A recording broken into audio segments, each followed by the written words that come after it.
Star Wars The Rise of Skywalker is said to have many different action-packed sequences in this film that are connected to the characters of Kylo Ren, Rey, Poe, Finn, Leia, and even Lando Calrissian. This is Mike Zero. If you guys are new to the channel, do make sure to subscribe to see future Star Wars content. So, one big aspect of Episode 9 that a lot of people are really looking forward to seeing in this movie to see exactly how J.J. Abrams is going to utilize this is, of course, not just the different quests and adventures in Episode 9, but it's also all about the land battles, the space battles, and the lightsaber duels in this movie that's going to make it, well, a Star Wars movie, right? And at the end of the day, this is something that J.J. Abrams really has to do correctly and really has to get down right, to the point where it's going to satisfy a majority of fans around the world. Now, these past couple of weeks or so, we've been learning a whole lot more about this film, and when it all comes down to one of the concept art descriptions, this is where things begin to get very intense for one of the moments within the third act of Episode 9. Now, specifically, shot descriptions consisting of Rey inside of her E-Wing-like starfighter, where it's described that she is being chased by two TIE echelons during one of the major space battles within the third act of the film. It said that Rey is making her way to one of the mobile superweapons called the Annihilators, where she releases two missiles that head for the weapon only to be blocked by a protective shield. The next describes Kylo Ren inside of his new ship that is colored white, taking down multiple X-Wings and Y-Wings by using these missiles that track onto the enemy. It said that one of the sequences involves Kylo Ren releasing a seismic charge of some kind onto a Resistance cruiser, causing it to split into two halves and falling down to the surface of the green world and burning in the atmosphere. This particular space battle is said to be a mixture between the Battle of Endor, Coruscant, and Scarif. Another goes over Lando Calrissian inside of the Millennium Falcon, firing at one of the towers of a new Star Destroyer that eventually explodes and crashes onto the Star Destroyer itself, where Richard E. Grant's character orders an army of TIEs to release and take out the Corellian fighter. Now, lastly, a description of Kylo making a bombing run on one of the Resistance ships that is ultimately destroyed, where both Poe and Finn narrowly escape through one of the B-Wings, and it's said to be a scene where heavy losses are made. So, I want to go over a couple of parts about this, especially the mobile superweapon called the Annihilator, which without a doubt is based off of the First Order, or should I say the World Devastators, I should say, that are going to be adopted by the First Order and renamed as the Annihilators.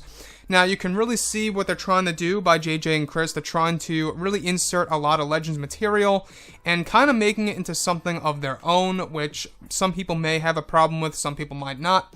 In my point of view, I don't view this as a big problem since they're changing that mobile superweapon from, of course, the World Devastator to the Annihilator. That's perfectly fine and okay with me. Now, the one part that I do want to go over is the seismic charge. Now, you guys may or may not have heard that Kylo Ren does in fact have a brand new ship in Episode 9 that is colored white. So just remember that it is going to be colored white in this movie, and it may be a piece of symbolism that this is something to do with him turning back to the light side of the Force and becoming a good man once again at the very end of the movie. Very possible. But seismic charges, alright? This is a very popular type of weapon that we saw in Episode 2, Attack of the Clones, when Obi-Wan Kenobi is being chased by Jango Fett. It's a very interesting scene, and the fact that they are going to be reintroducing something like that into Episode 9, I'm only hoping that they keep that amazing sound design that they did for the seismic charges in Attack of the Clones, because I don't know about you guys, but there's something about that sound that just really stays in your head once you go ahead and listen to it. Now, the other piece that I want to go over is the fact that this particular space battle is said to be a mixture of the battle over Coruscant, the Battle of Scarif, and the Battle of Endor.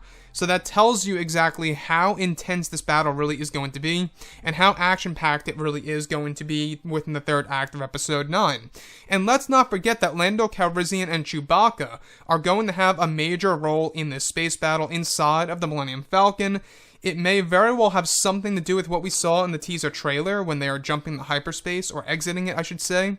And when we look at Episode 9, we do know that JJ, he has to get these elements done correctly, right? He has to get the lightsaber duels, the space battles, and the land battles done, correctly, to the point where a lot of fans are really going to connect to it and think back to either, let's say, for example, the originals or the prequels and stuff like that. You know, when you think about the originals, you always think about, you know, space battles like the Battle of Yavin and the Battle of Endor, or the popular land battles like, of course, on Hoth.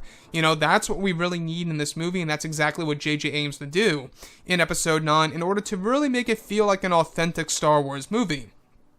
So with that being said, the last thing that I do want to go over is how Rey is inside of an E-Wing-like starfighter. We're not quite sure if it's actually an E-Wing, but it's an E-Wing-like starfighter that may very well be Disney's version of an E-Wing, but calling it something different for all we know.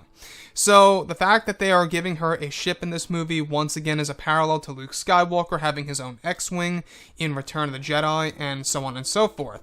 Anyways, guys, drop a comment below. Let me know what you think about all of this in the comments. And if you guys did enjoy the content for today, do make sure to drop a thumbs up on this video to support the channel. I thank you all so very much for the kind support, and I'll catch you guys next time.